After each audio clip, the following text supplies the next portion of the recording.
ازيكم يا جدعان؟ عاملين ايه؟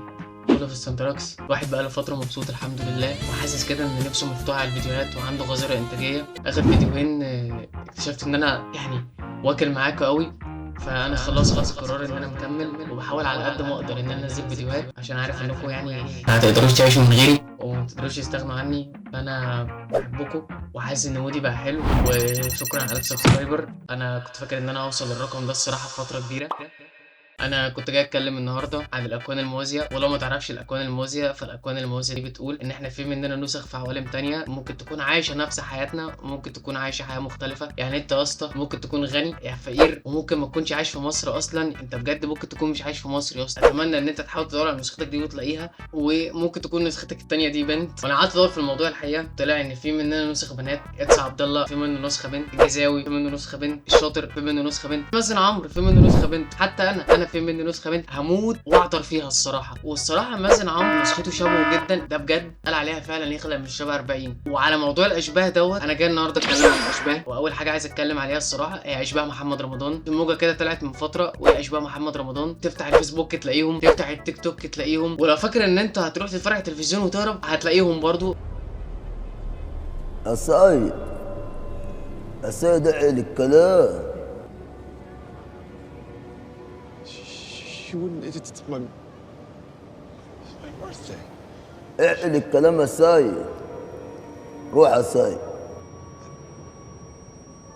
يعني انا حاسس ان محمد رمضان امه وهي بتولده تقريبا عملت له استنساخ 40 مره، عشان لو محمد رمضان في نسخه منه ماتت دي تطلع تكمل المسيره. يعني هم ما شاء الله طافحين علينا، انتشروا على السوشيال ميديا علشان يسوقوا سمعه محمد رمضان اللي محدش يقدر طبعا يسوقها. استاذ احمد، بس نروح بعد للجميل نمبر 1 اللي قاعد معانا النهارده. ادينا حته نمبر 1 كده. محمد جبريل. يلا. ايه الحركه ده؟ ممكن تلعب بقى النضاره علشان تاني حاجه عايز اتكلم عليها وهي اشباه اللاعبين، شبيه مبابي، شبيه فان دايك، شبيه اليسون، ومش بعيد الاقي شبيه السيد المندوه اللي جاب الجون في الزمالك في 2009. السيد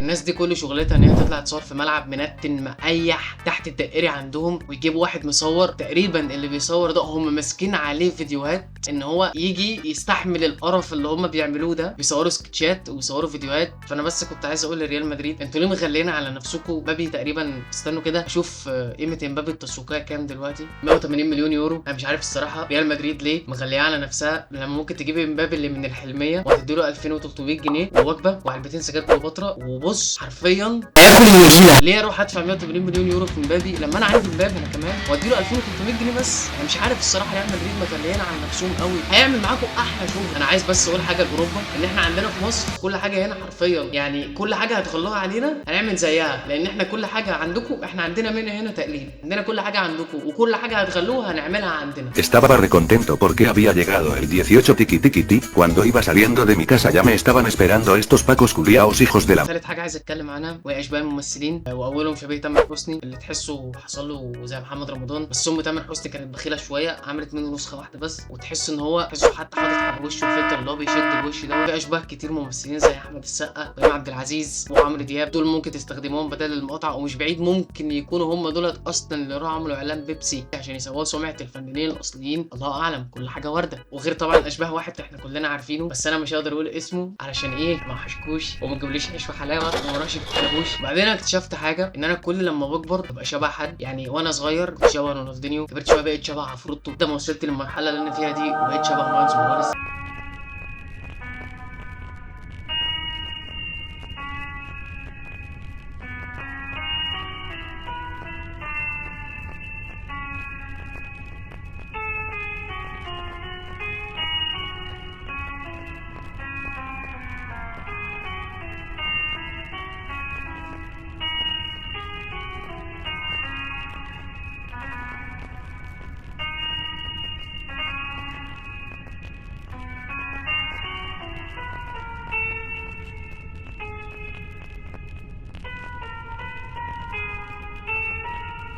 المهم عشان ما اطولش اكتر من كده، عايز اقول شكرا على كومنتاتكم واخر فيديوهين، تاني على 1000 سبسكرايبر. انا بجد بحبكم.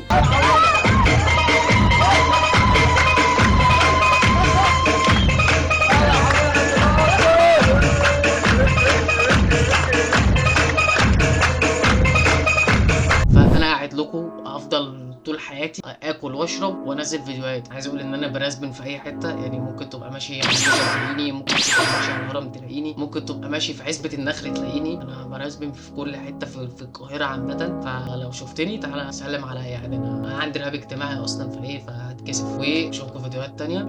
سلام.